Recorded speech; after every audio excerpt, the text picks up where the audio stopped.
What is going on, everybody? Welcome back to DSM Media.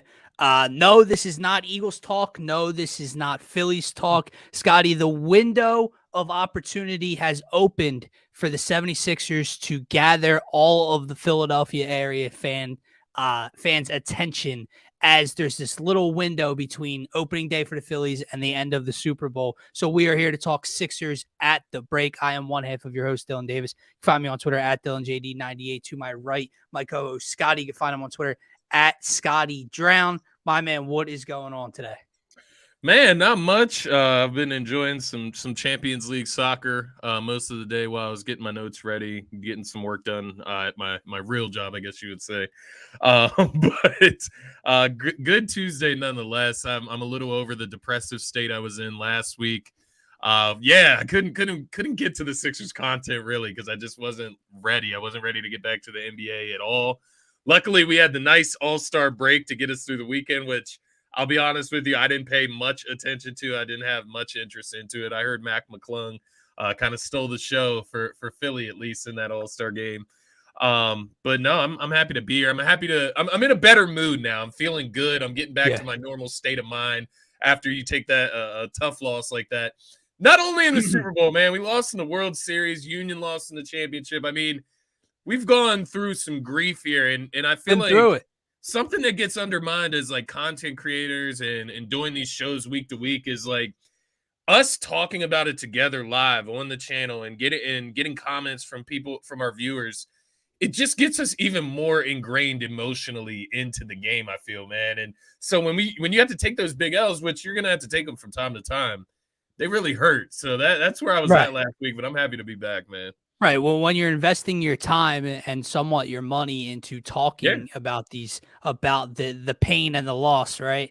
It's like a bad breakup right now for Scott. He's going through all the stages right now. So, well, hopefully the Sixers can turn that around. But you mentioned the All-Star break. You didn't miss much, my man. You literally, outside of Mac McClung, like not the dunk contest, outside of Mac McClung himself, you missed nothing. And that's not just me being a biased Sixers fan because it was cool that he won the dunk contest. The rest of the dunk contest was garbage. The rest of Saturday night was pretty bad. Like Dame winning 3-point contest was cool. But like when they do the three teams, it was like team Antetokounmpo. They need to stop with that. The passing drill they used to do with the nets, and they had like a circle that looked like this big. Now the hole is this big. It's not skill, right? And then the game, man. Like the game was honestly, it was a disgrace. Like it was really bad. It was not entertaining at all. Listen, I know they don't play defense in the All-Star game. Like I understand that. Everybody knows that. This was like a whole other level. Like this was 100 points per quarter, no resistance, no pushback, layup line, layup line, layup line. They tried a couple cool dunks in transition. Like the All-Star break, All-Star weekend was really bad from a basketball fan in my perspective. So I'm excited to get the Sixers back in action. I feel you. And they kick it off this Thursday against the Grizzlies, which what a better matchup to kick off the after All-Star break. I wanted to ask you something before we dig into the Sixers here, and it is Sixers related nonetheless. What were your thoughts on Nikola Jokic's comments about playing alongside Embiid? I thought that was very interesting. Like, what makes him think that way, right? Obviously, they were on the same All-Star team, but I mean, obviously, I guess Jokic views himself as a guy that can play with anybody because, while they play the same position, he does not need the ball. He can bring the ball up the floor. He can run your offense. He's kind of a pass-first guy. In terms of like, imagine them here in Philly, that's one thing. You got the other part of Sixers Twitter and social media, like, oh boy, like here comes where all the rumors of Joel to Denver, if he ever wants out, if things go sour here. So it was definitely interesting. I think the coolest thing between them two is while we hype everything up, we hype that battle up, the MVP conversation, the center, the all that stuff, the all NBA team. Those two seem to get along. Like I know Embiid took it to him on that Saturday afternoon game, and it looked like he took it personally. But that had nothing to do with Nikola himself. It had to do with the media and the talk around his play against them. Abe, what is going on, man. But Scotty, with that all being said, let's reflect back onto the first half of this season. Absolutely. Sixers have won 27 of 33. They're on a 27-6 run heading into the All-Star break here. I have a couple questions for you. Obviously, we're going to get into the Jaden McDaniels acquisition, the Matisse Thybulle trade, the trade deadline. We're talking Embiid and Harden duo. We're going to talk Maxey coming off the bench. Yeah. My biggest thing is the narrative surrounding this team, the disappointment that is surrounding this team, the negativity surrounding this team throughout the fan base. And while I understand it, if you are one of those people that you do not care until the postseason because you've been hurt too many times and you need to see them get past the second round hump, I understand. My point to you then is to just not watch and or not discuss the positives and negatives. Yeah. Because you're going to be silent when things are going good, as they are right now, and then you're going to be the loudest one in the room when they blow a second half lead, right? So if you're that person, just wait it out, get there. But if you're talking in the now, Scotty, the Sixers have been a very good team as of late. They're third in the East, and I had this question for you. Are they battle tested? Because we sit here and we say, well, they beat up on this team, they beat up on that team. Shout out to Derek Bodner for this article that he wrote last week, right before the All-Star break. The Sixers are 20-10 against teams that are 500 or better. They are 7-3 in games decided by 3 points or less. They have blown just 2 double-digit second-half leads all year, and they are 25-3 when leading at halftime. And like I said, they've won 27 of 33 before the break. Are the 76ers battle-tested enough for you, and do you understand the negativity surrounding this fan base right now?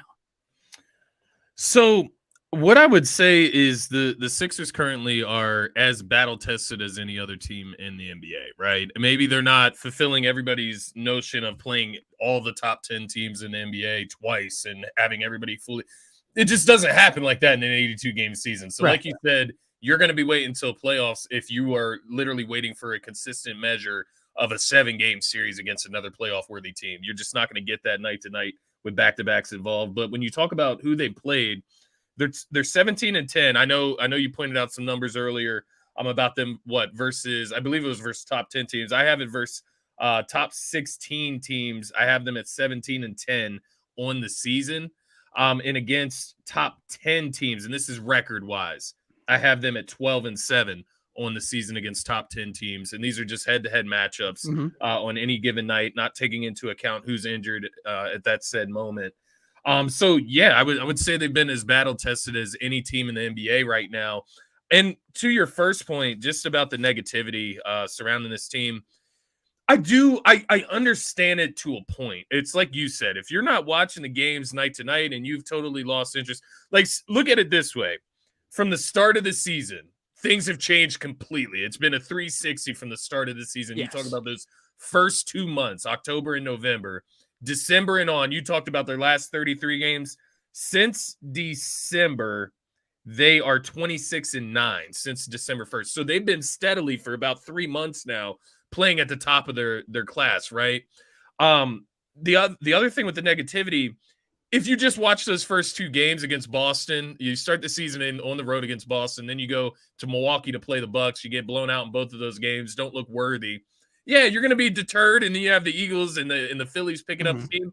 And the truth is, most of Philadelphia probably just hasn't been paying attention to the Sixers, and that's why your intro to the show is great, because now is the time to pay attention. Now is the time to learn what this team is about, because there's been so much that has changed just over this season alone, as far as injuries and health, chemistry that's been built, right? Duos that we've been able to see blossom. Even just look as simple as the lineups, like DeAnthony Melton starting and Tyrese Maxey coming off the bench. So there's a lot of stuff that has moved around this season. I do get it. Ultimately, I do get the hesitation to buy all in and be like, oh, the Sixers are our next, championship team, just from previous playoff experience. But the truth that goes along with that, Dylan, is that we don't know what this team looks like in the playoffs with healthy Embiid. And that's just the truth. Like, we haven't seen it. So it's always going to hinge on that factor. And maybe, just maybe, this is our lucky year where Embiid stays healthy throughout the playoffs, right? And we get to see that. But I think you gotta let last season go, right? You lost against the Miami Heat. Embiid broke his face in the Game 7 of the first round series. There's not much we can do about that, right? The year before you lose to Atlanta, obviously we know what happened with Ben Simmons. You had Joel Embiid's knee all torn up in that right. series as well. So once again, Joel Embiid not healthy. We need to see him healthy. He looks healthy right now. He's playing some of his best ball. He's averaging 33 points per game, second in the NBA in scoring. That's all we need. That's all we can look at right now, right? Like, James Harden's playing some of his best ball in the last 3 years. Like, these are the only things that we can look at, and they are all fairly positive, man. I mean, just looking at them as an offensive and a defensive team, they're one of the few teams in the NBA that are top 10 in offensive rating and defensive rating, which is huge heading into the postseason. It's huge. That's huge, man. By any metric, by any standard, going back to the beginning of time here in the NBA, those two, if you are top 10 on both sides of the ball, you will have a fighting chance to go up against anybody in the postseason. Even with Embiid, they're fifth in the league in pace, tied for fifth, in the league in pace. That's a huge marker as well, another right? step forward. Correct. Listen, just to kind of wrap up the negativity talk and the fan base talk, because I'm not trying to bash my fellow brethren and sisters, right? That Philly fans, but they do, like, it gets frustrating to watch, man, because you're so silent. You have nothing to say when they win 10 in a row. And then they blow a lead to the Magic, and here you come. Just stop talking, stop interacting, stop engaging, stop paying attention until the postseason. If your opinion cannot be swayed one way or the other, don't pay attention until April, because it just makes no sense. You're the quietest person in the room when they win 27 of 33, but the second that Doc Rivers makes a mistake, the second that Embiid has a sluggish game and they blow a lead, here you are saying same old Sixers. This Sixers team so far in the first half of this season, Scotty, they're different. That's the bottom line. Let's get it. I love your point about they did a complete 360, a complete 180 from the first 2 months of the season until right now. This team is different than in years past. They are different than what they were in the beginning of the year, and for two big reasons. I'll start with this. Yeah, like that's the thing. And listen, I hate the term Negadelphia. I think that's tried to be claimed by so many people, but it really is just agitating, man. But the reason that they're different is that Doc Rivers, I know we're giving Doc praise here. Crazy thing to hear. Doc Rivers has shown an ability to adjust the season, Scotty. If me and you had a conversation before the season even started about what to do with this rotation, and should Maxey start, should Tobias come off the bench, and the money and this and that. Tyrese Maxey's coming off the bench right now. And in times, in moments when he's not shooting the ball well, it looks a little rough. It looks a little sketchy. But then there's other nights where he gives you 26 off the bench, and the Sixers win by 32. So Doc Rivers has shown an ability to adjust, which has been key for me this year. And then the bottom line is that the two-man game between Joel Embiid and James Harden is the best duo, is the best two-man game in all of the association. And that is not something we were talking about in late October, early November. We were sitting here questioning why it looked so difficult for them. Why are these two great athletes, why are these two great scorers having such a difficult time meshing together? That is not the case anymore. The pick and roll, the pick and pop, the two-man game in transition, in the half court, the leadership together, they are on the same page, and it has been the biggest difference maker for the Sixers team. Yeah, man, I think you look back to the start of that season. We've talked about the records. We segmented them. The first 2 months, to be specific, 12-10 in the months of October and November. 4-4 in October, 8-6 in November. And then you look at the difference since December started, which we've noted a couple times now. It's exactly what you said. The difference equals chemistry. You've given them time to actually play together. You talk about Harden. He's looked awesome, right? Like you talk about him being part of that best duo in the NBA as far as a two-man game. He's leading the NBA in assists right now, right? On top of that, he's also shooting the three ball at the second highest in his career, just by one little percentage point there at 38% on the season. And then you talk about him finishing in late games. They've kind of figured that out in a sense too, right? Whoever's feeling it. Sometimes Harden, he'll coast the first half, and then it's time to turn it on in the fourth quarter if Embiid's giving you 30 already, right? So they've kind of balanced it out that way. My only thing with them, it is a go-to move. It's a go-to play.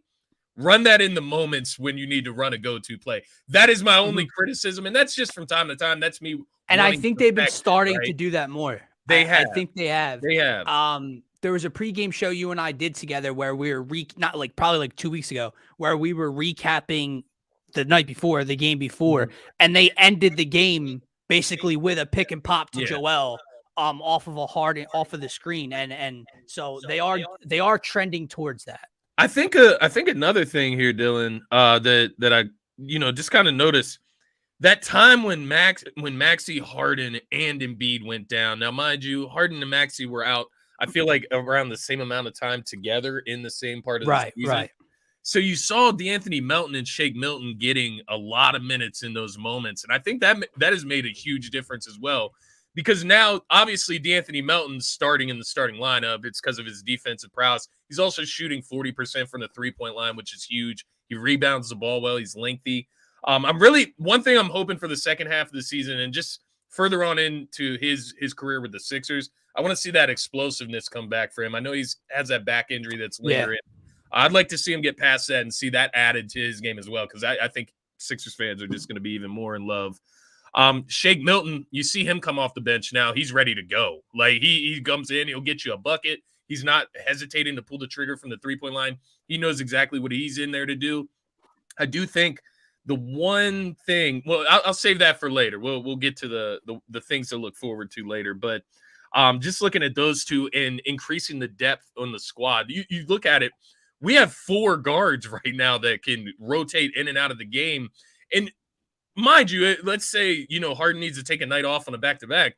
I'm not super uncomfortable with Shake Milton having to fill in for a night, right? So, like, that's one key thing that I wanted to kind of pinpoint here, because they had that time to develop in the starting lineup. They had that time to play together, figure it out, get their lumps, get their opportunities, and I think that's made a huge difference with the depth as well. 110%, it made a huge difference. And it's something that we discussed as it was playing out. Now, I don't know if we realized it to this extent, but just getting that chemistry, getting that camaraderie down as a second unit, because at the moment you're playing as the first unit, yes, but in a few short weeks you're going back to the second unit, but you're getting more time to mesh together in a game format, in a game setting. So that was big. You bring up Shake Milton and just your point of how if he has to step in for a game, if he has to start for a game, you're less worried. Scotty, there were moments in the past, and essentially down towards the playoffs, where when Shake would check in, I'd be like, "Oh God, we got to survive these non-Joel minutes." Yeah, right. I don't have that worry as much right now. Now, again, I'm with the rest of the fan base in terms of I do need to see it in the playoffs. Absolutely. But that is huge for me. You mentioned the Tyrese Maxey thing coming off the bench. Yeah. And again, not to bring up the fan base again and their negativity, but it's not just them. I've seen some Sixers writers, some Sixers beat reporters pull the trigger too quickly as well when things go south for one game. The Tyrese Maxey off the bench experiment, how would you grade it on a letter scale, A through F? What would you give that grade right now? I'd probably give it a B. I'd probably give it a B right now. Right, because it hasn't been perfect. There's been moments where, and it's not the team, it's where he hasn't looked spry. He hasn't had the energy. He shot bad for 2 games in a row or whatever, right? That's the problem. Yeah. So, like, Tyrese Maxey against the Rockets off the bench, 10 of 16 shooting, 26 points. Against the Cavs, 6 of 12 shooting, 16 points. Against the Knicks, 9 of 16 shooting, 27 points. But the game where he goes 3 for 14 for 6 points, I saw multiple people, reporters and fans, it's time for the Tyrese Maxey off the bench experiment to end. Why? Why are you quiet when it's working and loud as shit when it goes sour for 1 second? It's working, guys. Yeah. D'Anthony Melton in the starting lineup, and Tyrese Maxey coming off the bench works for a multitude of reasons. A, as Scotty pointed out, Anthony Melton is starting more so than anything because of his defense. Maxey himself is not a great defender. That's putting it nicely. Maxey next to James with Toby and Tucker, who have their what's the word I'm looking for? Athleticism and speed issues. The defense suffers while they're all on the floor together. Yeah. So to plug and play D'Anthony Melton for that reason, and then also get 40% clip from 3-point land is big, but it also unleashes Tyrese Maxey for those 26, for those 27-point moments. Because why? Why would you want a kid that explosive offensively sucked into a vacuum where he is the third or fourth option behind like you said, the second in scoring in the NBA in Joel Embiid. James Harden's averaging 22. You know he's getting his looks. Tobias Harris needs his looks. So why would you want Tyrese Maxey in a vacuum in the starting role versus where he can unleash and run the second unit the way he has effectively about 90% of the time coming off the bench? Yeah, I mean, I think people, like you said, there's just so much pessimism around this team, honestly, because you look at Max, he's in his third year. Sometimes young players just go through a little bit of a slump within their first 3 years. We haven't seen it. So for him to go through, that's kind of a normal transition once teams are able to scheme around you, right? Know what your tendencies are. But on top of that, he was coming off an injury. He hurt his foot. What's the best thing about Maxey? It's his athleticism and quickness. That foot he isn't gonna come back and be able to just, hit his Euro steps and speed down the floor like Roadrunner right off the bat. He has to get back in a rhythm. And the last thing I'll say about moving him to the sixth man, because I was very loud about not wanting to do it before the injury, before he had to come back and make that transition. Right. But my whole thing was like, I didn't want to turn Maxey into sixth man of the year. I didn't want to turn him into Lou Will for the rest of his career, Jamal Crawford, right? I don't want him to be that guy, that spark plug. I think he can be more than that. But the argument against that at the time, especially, and now we see it clearly, he was struggling anyways. So all we did was try something new to make him more comfortable.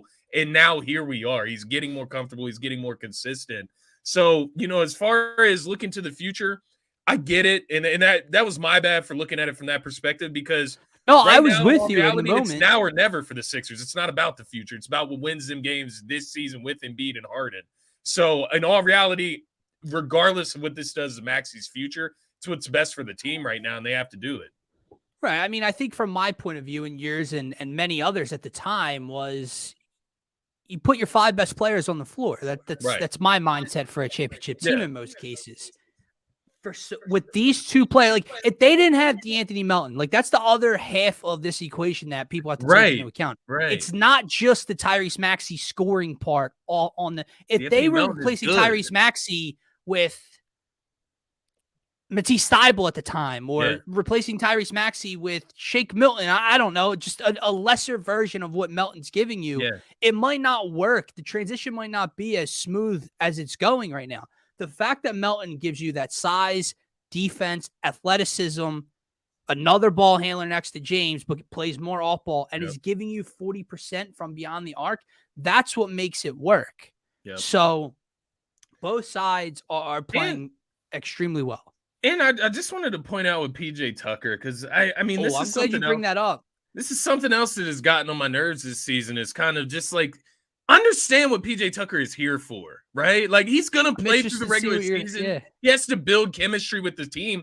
Give him time. Let's get to the play. Like you keep saying about the play, like that is when PJ Tucker shows up, is in the playoffs. But aside from that, all the hussing and fussing over the season, he's a plus 111 on the year. So what are we talking about here with PJ Tucker, man? I'm glad you bring that up, man. Now, don't get me wrong. There's moments where I see PJ Tucker and I'm like, man, absolutely. Like for 30 seconds, like, what did he just do, right? He's old, but he's smart. So I did not know he was a plus 11 for the totality of the first half of the season. 111, but I did see numbers thrown out there right before the break that translate well towards the postseason. Yeah.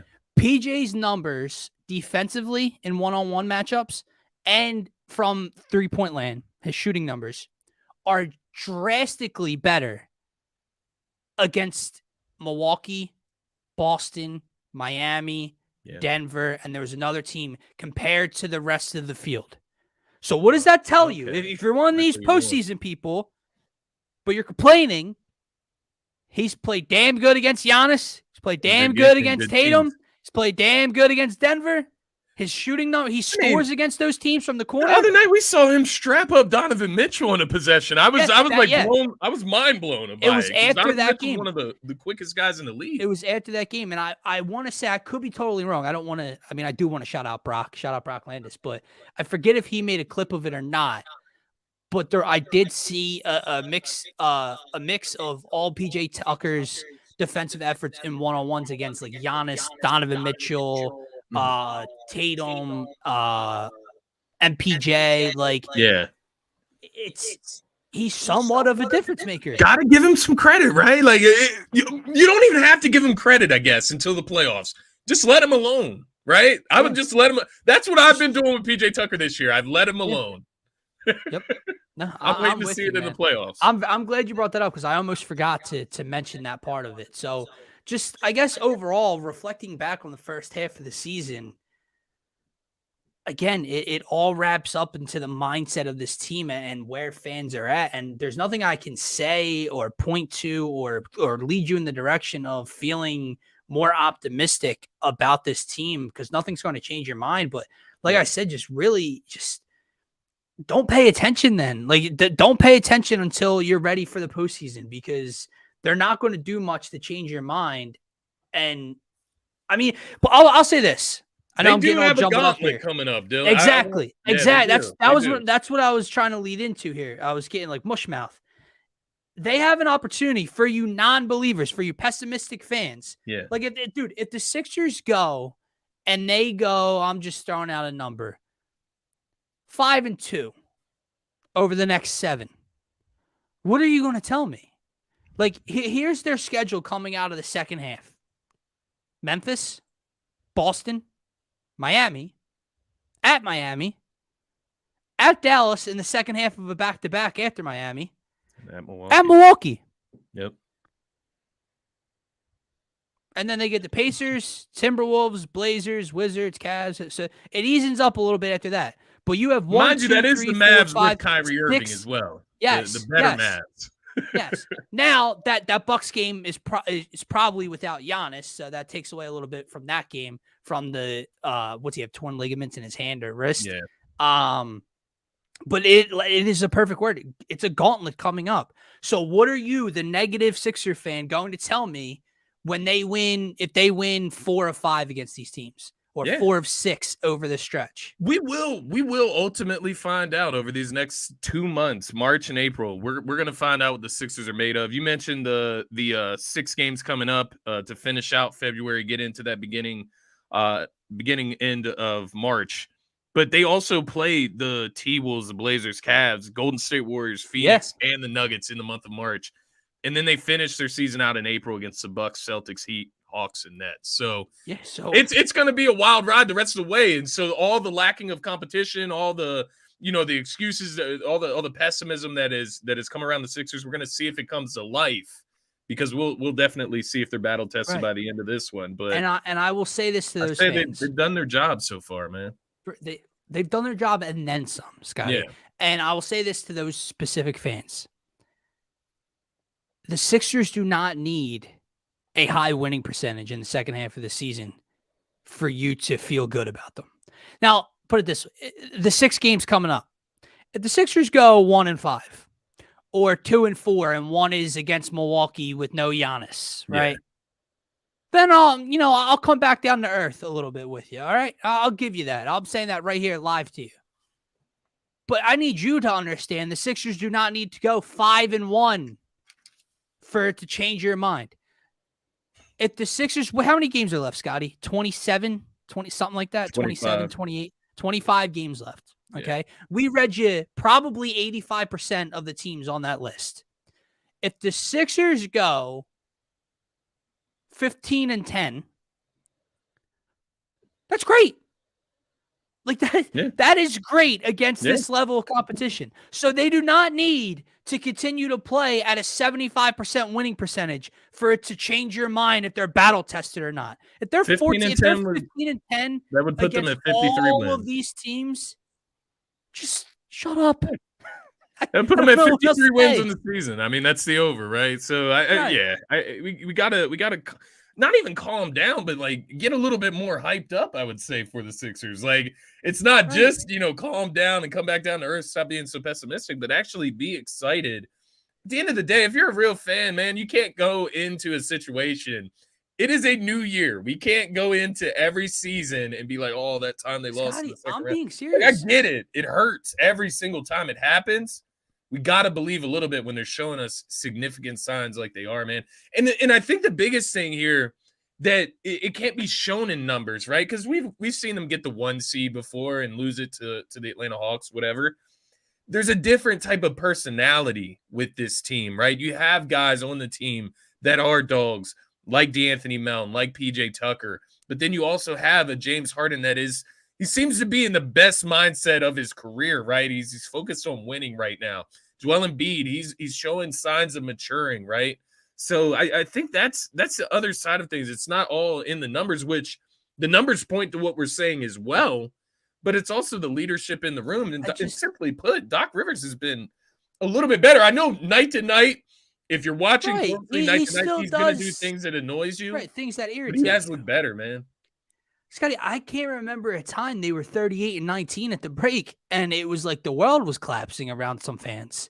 And I'm not saying this is a majority, but I mean, goddamn, they're arguably the third best team in the association. Yeah, they had the 4th best record in the National Basketball Association. Yeah. They took it to Denver. They've beaten Milwaukee this year. The only team that seems to really have their number overall is Boston. Yeah. So Boston has everybody's number except for right. So I get it. I'm not saying second place is good enough. I'm just, when we have championship aspirations for this team, I'm just saying, at the beginning of the year, if I told you the Sixers were a top 3 team, doesn't that tell you they have a chance to win a championship? This is a good segue here, because you talk about the Boston Celtics, you talk about that matchup and what makes it so detrimental, right? Now, mind you, the last time we played the Celtics, that was just embarrassing. It was one of those losses that were you look back on and you're like, God damn it, why'd they have to lose that? Because now I look like a fool. But nonetheless, it's one of those games. They didn't have Al Horford, they didn't have Marcus Smart, they didn't have Robert Williams. I think Jaylen Brown actually broke his face in that game. Jason Tatum broke his cheekbone or whatever. But just to kind of segue to the next point, Jalen McDaniels completely changes that equation as well. I know I'm not trying to say Jalen McDaniels is going to change the fortunes of the Sixers, but when you talk about athleticism, a wing player that can guard other wing forwards, he is added into that equation. He's a 6'9". You're talking about length. He's only 215, 220, yeah. 6'9".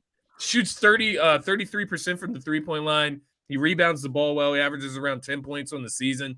This kid, I think, can make a good difference in the Sixers. I'm not going to say it's like the difference between a championship or not, but he's a good rotational piece that's going to find even more minutes as the season wears on, I feel like. I agree with you. And obviously, we saw Matisse leave, and we saw what he did in his first game in Portland, 4 for 6 from 3, right? A couple steals and everything like that. He just had to. McDaniels brings you something different. He brings you something you needed from a Matisse Thybulle off the bench. And it's like, why? Because if we're sitting here talking about length and size and ability to guard, while Matisse Thybulle was maybe one of the best isolation defenders, one-on-one defenders in the league. But it's different because you didn't have, while Matisse was a great on-ball defender, Matisse lacked size. Matisse lacked, he was athletic, but he lacked athleticism. He wasn't helping on the boards. That's what McDaniels is bringing you at the moment. And, it's funny, that I'm not a Paul Reed stan by any sense of the imagination, Scotty, but seeing them two on the floor together on the defensive side was cool. The athleticism, holy shit, the Sixers have some athleticism on the glass. It's different, it's new, and it's not just what you want to see as a fan. It's what the Sixers needed off of their bench. If McDaniels can give you 8 to 10 points per game, help on the glass, get out in transition. And I know you said 33%. It's under league average. His shot looks good. There's nothing wrong with his shot, man. It's not broken. It looks better than Matisse's. Not like Thibault, man. Yeah, no. Right. And so to your point, I think like he just brings like consistency. Like hasn't had under 4 rebounds since he came to the squad, right? Exactly. All 3 games he's had over 4 So like it's just minimal, right? And if he ends up getting to that mark where he's giving you 10 points a game, you know what that's incredible. That increases your rotation to now 9 solidified players that you can rotate in and out if you're including George Niang in there. So yeah, I love what he brings, man. Like you said, he brings athleticism. He can get up above the rim, right, and finish. We've seen 2 lobs from Maxey. He's 2 for 3 from the 3-point line since he's got to Philly. So that's looked good. I just like his activity, man. He doesn't look like he's hiding out there. And I think that's the biggest thing. He's out there to make a difference, where Matisse was just trying not to be a detractor at times. And that was always a weird thing with Matisse Thybulle. Well, I'll take it a step further. It's exactly what Doc Rivers was preaching in the beginning of the season and in the offseason. Yeah. Role definition. I know where you're it's going. What everybody else, specifically off the bench, knows their role when they step on the floor. McDaniels brings that. You mentioned the rebounding numbers are consistent. He's not chucking threes. He's only taken threes, made 2. He's got a couple. You know what he's out there to do. When Jalen McDaniels steps on the floor, I know what he's out there to do in a Sixers uniform. I did not know what Matisse Thybulle was out there to do 95% of the time. If he's out there for defense, it's somehow that night he's behind a guy. Somehow he's got 3 fouls in 2 minutes. Exactly what I was gonna say. If we need offense, he's 0 for 4 from 3. Like, I did not know what Matisse Thybulle was supposed to do. I know what McDaniels is bringing to you. As talented as Matisse Thybulle is on the defensive end, he's a guy that takes a ton of risks, a ton of gambles, a ton of just bonehead defensive plays where he almost has too much talent that he thinks he can do things that he's not capable of at times. For every wow play defensively, for every wow play defensively, there were 3 plays where he was trailing somebody because he took a risk or picked up a stupid foul. I mean, you can look back to that Atlanta series, right? When he fouled Kevin Huerter. I mean, that was the epitome of Matisse Thybulle as a Sixer, just a boneheaded play to or when he would get the ball under the rim and brick a layup, right? Like, he just not knowing what his role was, not knowing what to do. And maybe that's not all on him, right? Because you heard his 11-minute press conference after his debut in Portland about feeling wanted, and it felt like a jab at Doc and this organization. And listen, while I'm not going to dismiss that maybe that was the case, because we all certainly know how Doc Rivers can come off and kind of use people in his rotation. But man, when he was on the floor, like, at the end of the day, when you do get an opportunity, you got to make the most of it. Matisse Thybulle never did that for me. So I know everybody felt sorry for him, and everybody was like, wow, look what he can do in Portland when he knows his role. I know you need to know your role to be somewhat effective. You don't need to know your role to shoot over 30% from 3. You don't need to know your role to make a layup. Especially when you're playing beside Harden and Joel Embiid, right? Like, your these life's guys easier, will make bro. your life easy. And just to your point about Matisse Thybulle, because it's opportunity, and he did take those shots at Doc, whether that was at Doc Rivers or the Sixers or Daryl Morey, whatever the case may be. He took shots at the Sixers organization, some part of it. Right. And then the next night has 2 points. He gets 30 minutes, 0 rebounds, 0 assists, 2 points. So, like, don't tell me that you want it's all about you being comfortable and feeling, because the night before I thought you were for 30 minutes and had 2 points. So, like, don't say that that's the difference. You were just playing the Lakers, dog. Exactly, man. Like, the night before, you knew your role. You were so comfortable. You gave us 18 points. What changed that night?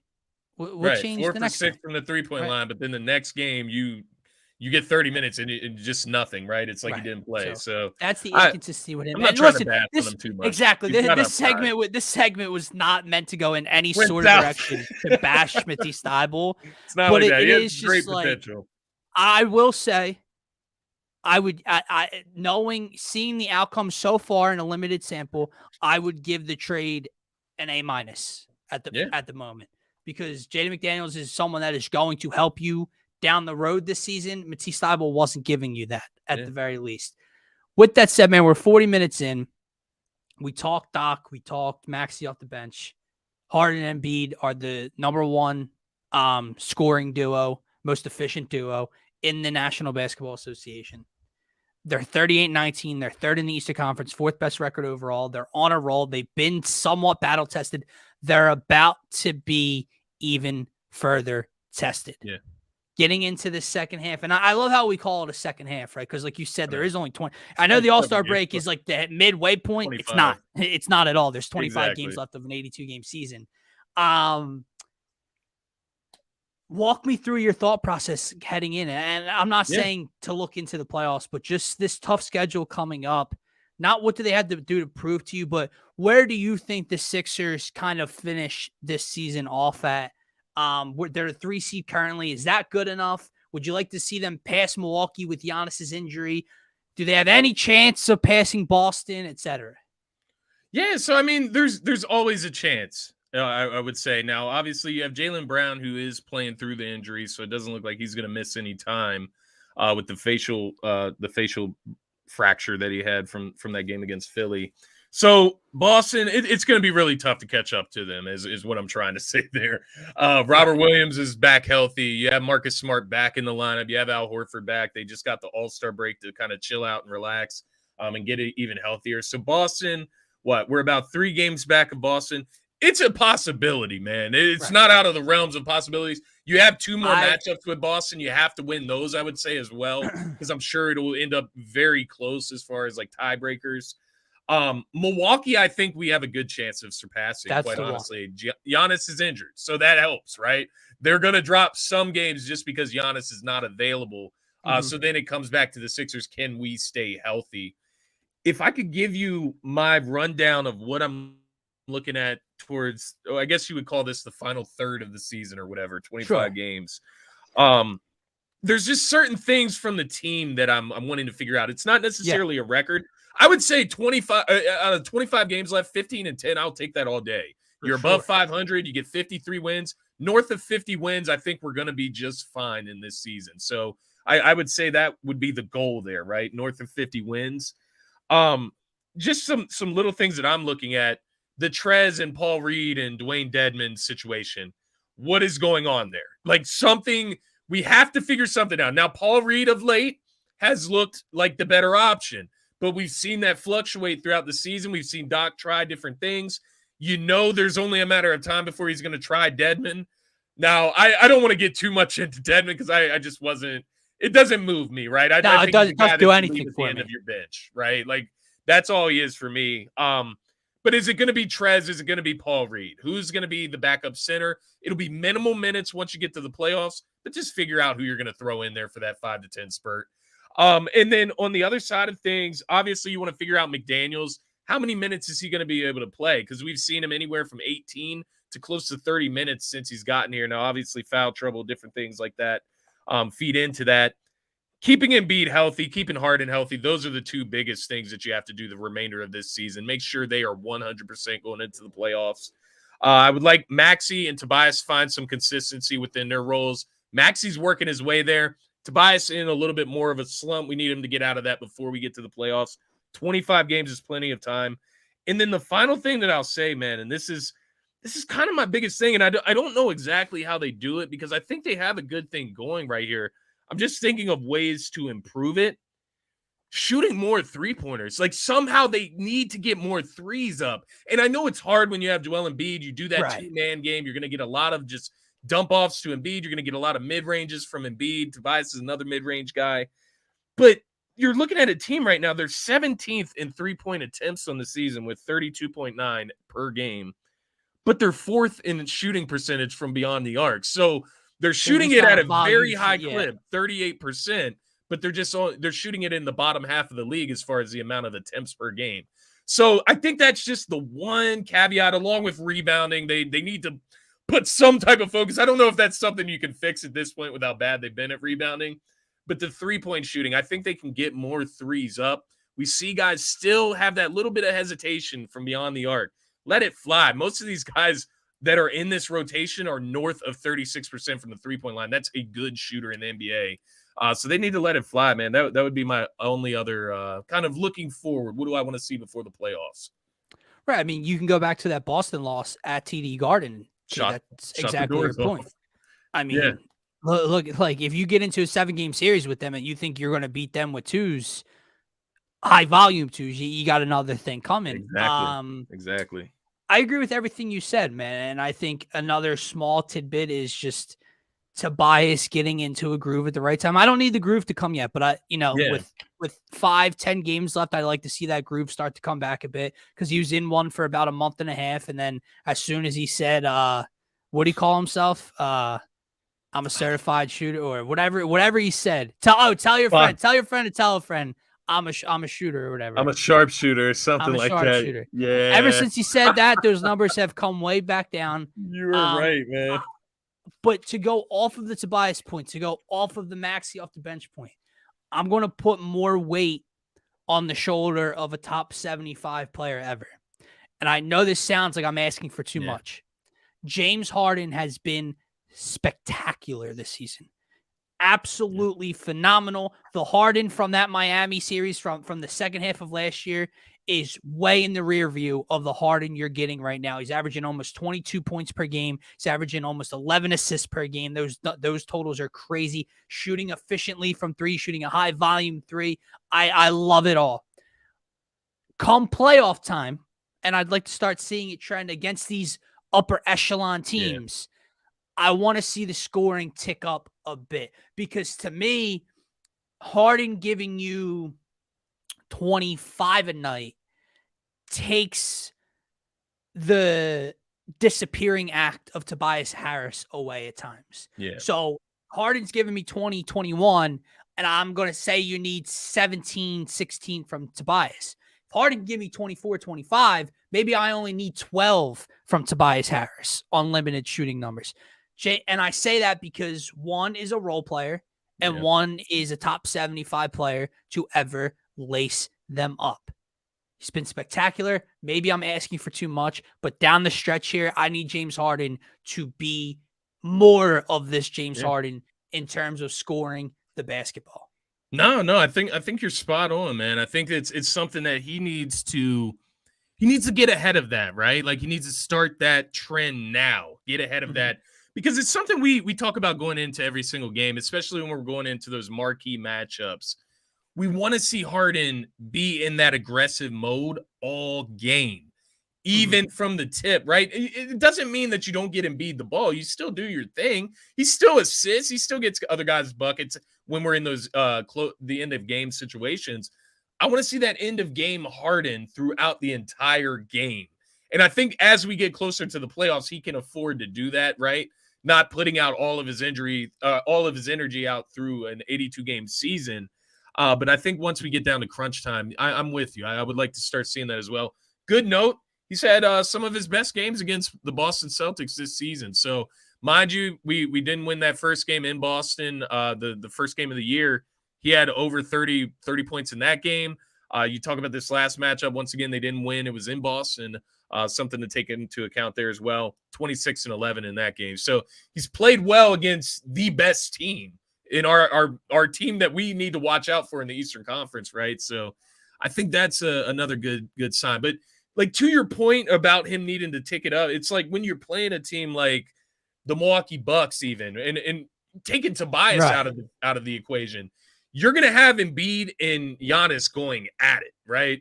And maybe Embiid outduels Giannis, maybe Giannis outduels Embiid. Harden can be that guy that sets everything off balance towards the Sixers' favor. He's the superstar. He's the bona fide second superstar that we know within all these duos. We just said it. They're the best two-man duo in the NBA. So that speaks to your point a lot there. And because ever since we've acquired him, I go back to my time talking with Gint, like they should have the best two players on the floor every game. in most games. So like you said, okay, Embiid and Giannis cancel each other out. James Harden. Well, he has to be better than Drew Holiday, right? They should have two of the best. They should have two of the three best players on the floor. in every Yeah. situation, right? He should be better than Drew Holiday or Chris Middleton. If you're talking Boston and Embiid, Tatum, I mean, at this point in time, maybe you could argue Jaylen Brown. Very close, right? I mean, I Very for my close. money, And I would maybe I say have bias. in that I'm series, taking Harden. Harden would have to I think he would have to outplay Jaylen Brown for us to beat Boston in a series. I think that would have to happen. Not saying he's better than Jaylen Brown, but he would have to outplay him. Right. Look across the rest of Denver, right? Embiid, Jokic. He's got to outplay Jamal Murray, right? You go to Memphis, Embiid, Morant. Well, if you're considering like Desmond Bane, the second fiddle there, I mean, it's James Harden. In 99% of these matchups, they are going to have two of the top three players on the floor. That's where he has to elevate. Yep. So listen, if you're playing Boston, that's exactly your point's spot on, man. Embiid and Tatum, right? Let's say Embiid goes for 34, Tatum gets you 33. I don't know. They're basically canceled. Yeah. Yeah, 22 and 11 from Harden would be great. Not if Jaylen Brown has 30. Yeah, and they do that. Right, that's my point. They do that. While the numbers are still great, I need elevation to James Harden scoring-wise. 22 and 11 is a great game. We need to know if it's called upon that he's going to be able to fulfill. And I think that's where that pessimism can kind of die down once we can see that in those moments. Right. I'm with you. Anything else you got on today's slate, or is that Sixers at the break? No, man. I think that is that's good. I think this break, just something else to add in here, I guess. The break for Harden, I know it was disappointing not to make the All-Star team for him, but the break nonetheless is a good thing in my mind. Keep his legs fresh, keep that ankle, that foot fresh, that hamstring. So I'm happy for that. I would have liked to have seen Embiid sit out of the All-Star game, but he dropped 32, so I can't complain. He obviously looked good. Right. So it's good to see him selected first overall. Selected first overall as well. But no, I'm excited, man. I think we got to let that pessimism go. I get it. The other teams, they have reached the pinnacle as far as finals for certain leagues. We're hoping that the Sixers can do that. And it's a new season, guys. It's a new team. It's new chemistry. If you haven't watched since the beginning of the season, if you haven't watched the season at all, just tune in, enjoy it, and take it for what it is. Don't talk about a team that you think is the same from last year's second round season, right? Like, we can't just do me a favor. Move on. Just do me a favor. Don't box score watch, and the second something negative comes about, tweet about it. That's all I'm asking. That's all I'm asking. If the Sixers win 8 in a row and then they blow a lead, don't be silent for the 8 wins and then be loud as shit for the loss. I saw this comment. No. As politely as I could say it. Now, listen, like March Madness is coming up. I can't wait for it. There's going to be players you're going to watch in this tournament that just seem like they would be great in the NBA. It's like I remember Mac McClung at Georgetown. Yeah. Right? Like there's just, as Scotty always says, there's levels to it. It's a completely different game. Exactly. The kid's hot. Listen, he put together, and I'm not even saying, not even because he's a Sixer. He put together one of the best performances in slam dunk history. Yeah. Like literally, like this type of dunks, and the fact that he did it on the first attempt, dunk, that doesn't happen anymore, man. Yeah. And they were all great. So he was phenomenal. He's not going to help him do anything. If it, like you said, levels to this shit. If we think that Maxey is a disadvantage on the defensive end of the ball, right? What do you think Mac McClung is going to be? TJ McConnell is like this, like one-off. Like you're just not going to. Not to mention Mac McClung and TJ just aren't the same player. TJ was this small, gritty pest kind of guy. Mac McClung won the dunk contest. Like he's not found. He's an athletic freak. You want to see him do something cool. He's not going to do anything on the defensive end for you. It's a fun story. I'll give him that. Like honestly, it's just for a team like the Sixers, he's just not going to get playing time ever. Like, are you going to put him in the rotation over Shake Milton? Like, no, this guy's not seeing the floor. Right. Now, if there was no one in front of him, I'd put him in the game. It'd be interesting. There's defenders in the game. So I'm going to have to vote no on that one. With that said, guys, that is going to wrap up the Sixers at the break reflection. Don't forget, if you're new to the channel, if this is your first time checking us out, make sure you check us out on Twitter as well at DSM_media. Hit that follow button. We greatly, greatly appreciate it. The link tree in our bio will take you to every social media platform we are available on and stream from.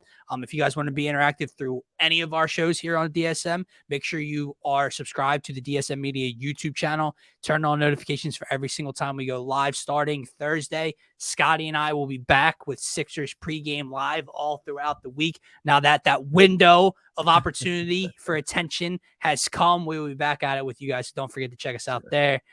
For myself, for Scotty, for DSM Media, have a great rest of your night.